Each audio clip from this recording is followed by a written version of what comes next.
Assalamualaikum warahmatullahi wabarakatuh.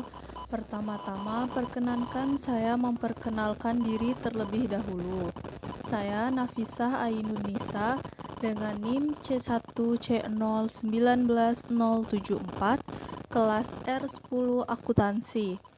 Dalam video ini, saya akan menjelaskan mengenai topik ilmu keperilakuan dalam perspektif akuntansi. Baiklah, tanpa berlama-lama lagi, saya akan mulai menjelaskan mengenai topik ini. Berikut adalah topik-topik atau sub-sub materi yang akan saya jelaskan. Yang pertama yaitu tinjauan terhadap ilmu keperilakuan dalam perspektif akuntansi. Yang kedua, mengenai dimensi akuntansi keperilakuan. Yang ketiga, lingkup dan sasaran hasil ilmu keperilakuan. Yang keempat, persamaan dan perbedaan ilmu keperilakuan dan akuntansi keperilakuan.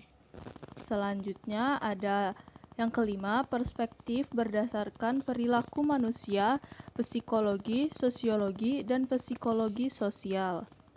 Yang keenam, beberapa hal penting dalam perilaku organisasi. Baiklah, saya akan menjelaskan topik yang pertama, yaitu mengenai tinjauan terhadap ilmu keperilakuan dalam perspektif akuntansi. Yang pertama, akuntansi adalah tentang manusia. Berdasarkan pemikiran perilaku, manusia dan faktor sosial sesungguhnya didesain secara jelas dalam aspek-aspek operasional utama dari seluruh sistem akuntansi. Namun, selama ini belum pernah ada yang melihatnya dari sudut pandang semacam itu, dan para akuntan belum pernah ada yang mengoperasikan perilaku pada sesuatu yang vakum. Melihat pada pengalaman dan praktik, banyak manajer dan akuntan telah memperoleh suatu pemahaman yang lebih dari sekedar aspek manusia dalam tugas mereka. Yang kedua, akuntansi adalah tindakan. Dalam berorganisasi, semua anggota harus mempunyai peran yang harus dimainkan dalam mencapai tujuan organisasi. Peran itu tergantung pada seberapa besar tanggung jawab dan rasa tanggung jawab anggota tersebut terhadap pencapaian tujuan organisasi. Pencapaian tujuan dalam bentuk kuantitatif juga merupakan salah satu bentuk tanggung jawab anggota organisasi dalam memenuhi keinginan untuk mencapai tujuan dan sasaran organisasi. Bahasan yang kedua, mengenai dimensi akuntansi keperilakuan. Informasi ekonomi tidak hanya melaporkan data-data keuangan saja, tetapi data-data non-keuangan yang terkait dengan proses pengambilan keputusan. Maka dari itu, wajar jika akuntansi harus memasukkan dimensi-dimensi keperilakuan dari berbagai disiplin ilmu. Ketiga, lingkup dan sasaran hasil ilmu keperilakuan. Bernal Berelson dan G.A. Steiner menjelaskan secara singkat mengenai definisi keperilakuan, yaitu sebagai suatu riset ilmiah yang berhadapan secara langsung dengan perilaku manusia. Para akuntan juga keperilakuan melihat kenyataan bahwa perusahaan yang melakukan penjualan terlebih dahulu mempertimbangkan perilaku juru tulis yang mencatat pesanan pelanggan melalui telepon. Para juru tulis tersebut harus menyadari bahwa tujuan mereka melakukan pekerjaan itu adalah untuk kelangsungan hidup organisasi. Para akuntan keperilakuan juga menyadari bahwa mereka dapat dengan bebas mendesain sistem informasi untuk mempengaruhi motivasi, semangat, dan produktivitas karyawan. Topik bahasan yang keempat, persamaan dan perbedaan ilmu keperilakuan dan akuntansi keperilakuan. Ilmu keperilakuan mempunyai kaitan dengan penjelasan dan prediksi keperilakuan manusia. Akuntansi keperilakuan menghubungkan antara keperilakuan dengan akuntansi, sedangkan ilmu keperilakuan ialah bagian dari ilmu sosial. Sedangkan akuntansi keperilakuan merupakan bagian dari ilmu akuntansi dan pengetahuan keperilakuan. Oleh karena itu, ilmuwan keperilakuan terlibat dalam riset terhadap aspek-aspek teori, motivasi, keputusan sosial, maupun bentuk sikap. Topik bahasan yang kelima, perspektif berdasarkan perilaku manusia, psikologi, sosiologi, dan psikologi sosial. Menurut Robinson 2003, ketiga hal tersebut yaitu psikologi, sosiologi, dan psikologi sosial menjadi kontribusi utama dari ilmu keperilakuan. Psikologi merupakan ilmu pengetahuan yang berusaha mengukur, menjelaskan, terkadang untuk mengubah perilaku manusia. Secara spesifik, sosiologi telah memberikan kontribusi yang besar pada perilaku organisasi melalui studi mereka terhadap perilaku kelompok dalam organisasi, terutama organisasi yang formal dan relatif rumit. Psikologi sosial adalah suatu bidang kajian dalam psikologi tetapi memadukan konsep-konsep baik dari psikologi maupun sosial. Yang keenam, beberapa hal penting dalam perilaku organisasi. Yang pertama, ada teori peran.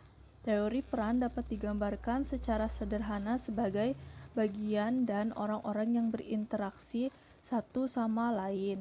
Peranan sosial menggambarkan hak atau kebenaran tugas-tugas, kewajiban, dan perilaku yang sesuai dengan orang yang memegang posisi tertentu dalam konteks sosial tertentu. Di dalam kelompok formal suatu organisasi, peran digambarkan secara eksplisit, di mana suatu organisasi manual pada umumnya peran tersebut diatur berdasarkan hukum. Peran membedakan perilaku dari orang yang menduduki posisi organisasi tertentu dan berfungsi untuk mempersatukan kelompok dengan melengkapi spesialisasi dan fungsi tersebut. Yang kedua, struktur sosial. Studi keperilakuan manusia yang sistematis bergantung pada dua fakta. Pertama, orang-orang bertindak secara teratur dengan pola yang berulang.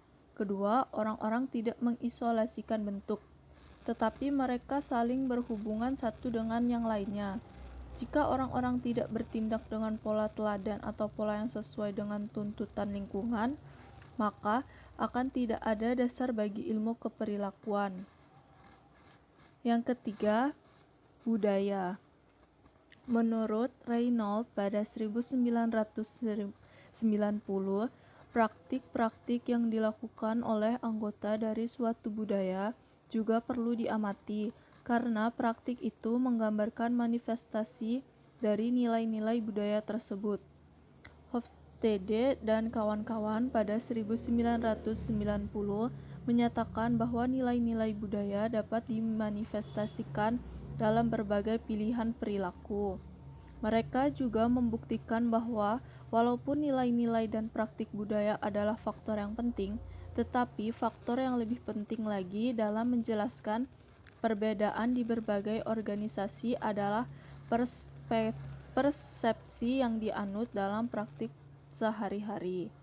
Oleh karena itu, memahami nilai-nilai yang dianut serta memihak praktik-praktik yang telah ada merupakan manifestasi dari nilai-nilai budaya tersebut. Yang keempat, ada komitmen organisasi. Komitmen organisasi adalah sebagai suatu keadaan di mana seseorang karyawan memihak organisasi tertentu, serta tujuan dan keinginannya untuk mempertahankan keanggotaan dalam organisasi tersebut.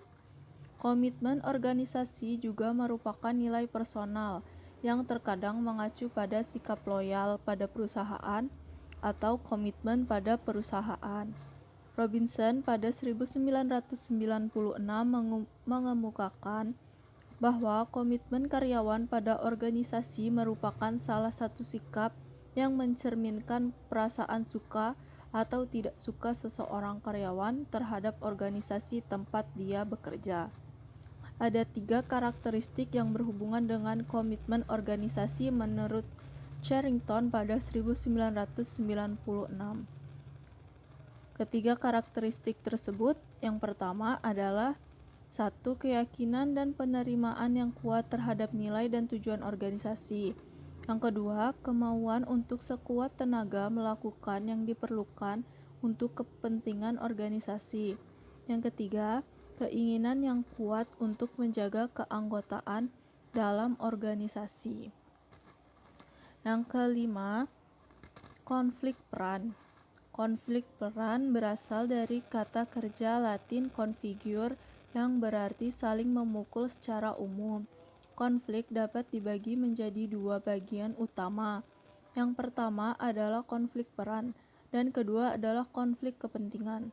Menurut Wolf dan Smoke pada 1962, konflik peran timbul karena adanya 2 perintah berbeda yang diterima secara bersamaan, dan pelaksanaan atas salah satu perintah saja akan mengakibatkan diabaikannya perintah yang lain. Seorang profesional dalam melaksanakan tugasnya, terutama ketika menghadapi sesuatu masalah, tentu sering menerima 2 perintah sekaligus. Perintah pertama berasal dari kode etik profesi, sedangkan perintah kedua berasal dari pengendalian yang berlaku di perusahaan tersebut. Yang keenam, terakhir, ada konflik kepentingan. Max Weber pada 1964 sampai 1920 menjelaskan bahwa jika suatu organisasi ingin mencapai tujuannya secara efektif, maka organisasi tersebut harus dirancang sedemikian rupa dengan birokrat dan karakteristik sebagai berikut. 1. Pembagian kerja. Yang kedua, ada hierarki wewenang yang jelas. Yang ketiga, prosedur seleksi yang normal. Yang keempat, peraturan yang rinci. Dan kelima, hubungan yang tidak didasarkan pada hubungan pribadi. Mas'ud pada 2002 menjelaskan bahwa organisasi di Barat dibangun berdasarkan prinsip depersonalisasi, yang merupakan salah satu prinsip birokrasi. Hal ini kemudian diperkuat oleh praktik manajemen ilmiah yang dipelopori oleh Taylor, sistem ciptaan Taylor, banyak diterapkan dalam bisnis seperti perusahaan General Motors, di mana jam kerja telah dibagi dalam periode-periode 6 menit. Baiklah, sekian pemaparan materi dari saya. Lebih dan kurangnya mohon maaf. Saya tutup dengan wassalamualaikum warahmatullahi wabarakatuh.